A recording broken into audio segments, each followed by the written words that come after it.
Bonjour, voici mon test du Tourol J1 ST, un vélo de trekking. Donc ce vélo Tourol J1 ST, c'est un vélo avec des roues de 27,5 pouces, un moteur de 250 watts qui est situé sur la roue arrière, une batterie de 560 Wh qui est intégrée dans le cadre. Elle est verrouillée par une clé. Cette clé elle sert qu'à ça, hein, c'est pas une clé de contact. Dans les choses originales, il a un guidon dont l'inclinaison est réglable. Sinon, plus classiquement, des freins à disque, mécaniques. Également des amortisseurs à l'avant, amortisseurs mécaniques également, pas hydrauliques. Donc 7 vitesses manuelles, 7 pignons à l'arrière, avec un dérailleur Shimano. On peut voir qu'il y a un protecteur de dérailleur. Au niveau du plateau avant, la chaîne est également protégée, ce qui est pratique pour ne pas salir.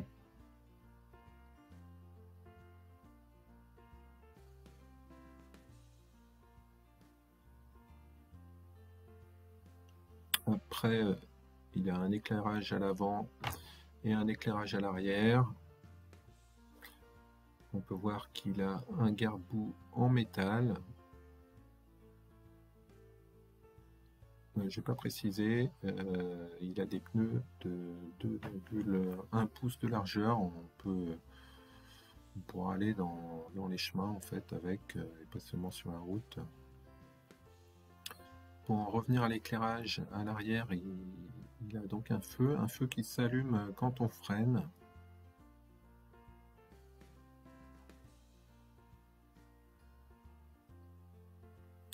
Donc un écran de contrôle sur le côté avec 3 boutons sur le dessus, assez pratique à utiliser.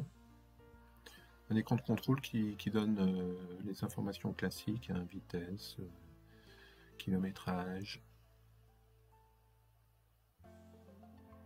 et même d'autres informations plus rares. Enfin, ça plus tard. Donc sur le côté droit, on a la sonnette, on a le système de changement des vitesses manuelles. Là, pour le coup, j'avais rajouté la gâchette d'accélérateur, une gâchette type trottinette. Donc, elle est livrée dans la boîte, hein, mais pas installée.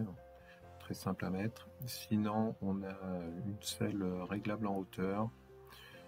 Un porte-bagages avec un clapet à ressort qui permet de coincer un sac, par exemple. C'est bien pratique. Voilà pour le tour du Tourol J1 ST. L'écran de contrôle est monochrome, rétro-éclairé, avec 3 boutons. Un bouton de mise en marche, un bouton plus et moins. Le bouton plus, il sert également à allumer la lumière, en appuyant longuement sur celui-ci. Le bouton moins, il sert aussi pour activer le mode piéton. Donc un mode où le vélo va aller à 5-6 km/h quand on marche à côté de lui. Et donc sinon, dans cet écran, on va retrouver les informations habituelles. La vitesse courante quand le vélo roule. Le kilométrage parcouru. La vitesse moyenne également, la vitesse max. On peut passer entre les écrans d'information en appuyant sur le bouton de mise en marche brièvement. On a également la durée en fait de fonction depuis qu'on l'a mis en marche. Au niveau de l'autonomie restante, on peut voir la capacité de la batterie sous forme de barre, mais également sous forme de pourcentage, ce qui est plus précis donc. On a donc également le niveau d'assistance que l'on peut modifier en appuyant sur plus et moins, bien sûr. les niveaux d'assistance ils vont être fonction de la vitesse maximale qui a été définie.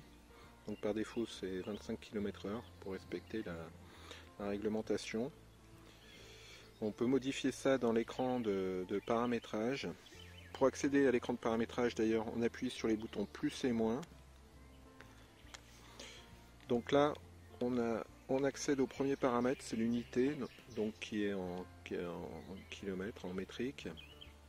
Pour changer de paramètre, on appuie brièvement sur le bouton de mise en marche. Là, on a la vitesse, donc on peut la faire varier en appuyant sur plus et moins, jusqu'à 32 km/h. En maximal.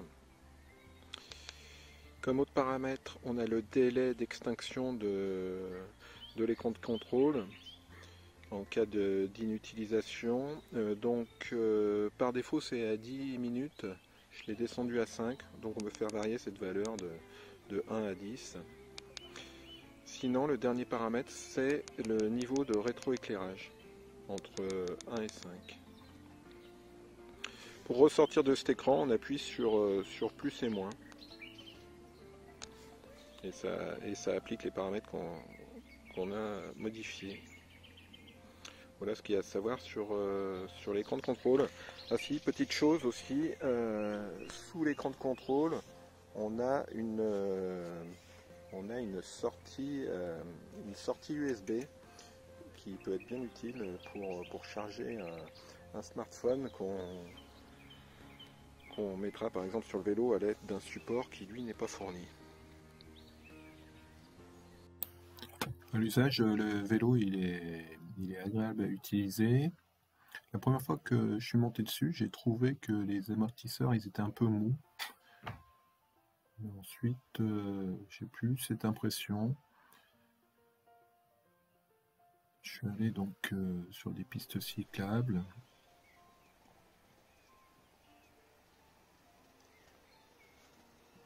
Aussi sur des chemins. Avec les pneus, on peut donc aller aussi sur des chemins sans souci. Après, au niveau puissance moteur, c'est pas foudre de guerre, on va dire, mais il fonctionne bien quand même. Par exemple, là, sur une petite montée, il n'y a pas de souci pour monter à plus de 20 à l'heure sans se fatiguer, hein, vraiment. Par contre, si c'est une montée plus raide, là, par contre, il va falloir vraiment pédaler. Que dire d'autre? Sinon, pour l'autonomie, j'ai pas eu l'occasion de faire des grands parcours à cause de la météo. J'ai par contre pu voir qu'avec mes petits parcours sur lesquels j'ai pris un peu de tout, hein, du plat, des montées plus ou moins raides et surtout une vitesse pas régulière. La batterie, son niveau de charge il est descendu et ça correspondait proportionnellement à plus de 50 km d'autonomie, donc ce qui a annoncé jusqu'à 100 km pour quelqu'un de 75 kg à 15 km/h sur du plat, ça paraît plausible. Après, j'ai vu aussi que sur du plat, sans assistance, le vélo il est agréable quand même, hein, c'est pas trop dur d'avancer avec. Donc voilà ce que je pouvais dire en plus. Donc le bilan sur le Touroll J1 ST et même sur le Touroll J1 qui varie par le tube supérieur et le guidon. Donc on est en présence d'un vélo sympa au joli look, dans la limite des normes pour rouler légalement sur les routes. Il possède des équipements intéressants qu'on ne retrouve pas forcément ailleurs, comme le guidon réglable, le porte-bagages à clapet, mais aussi les informations qu'on retrouve dans le panneau de contrôle, le pourcentage de batterie, la consommation instantanée. Donc je pense que c'est un vélo au rapport qualité-prix intéressant. Il a aussi une batterie de bonne capacité.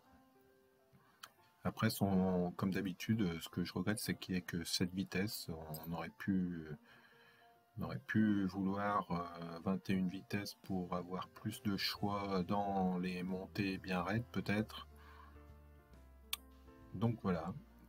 Et sinon, le test complet sur Bonplan Astuce, le lien en description, ainsi que les derniers meilleurs prix qu'on peut avoir sur ce vélo.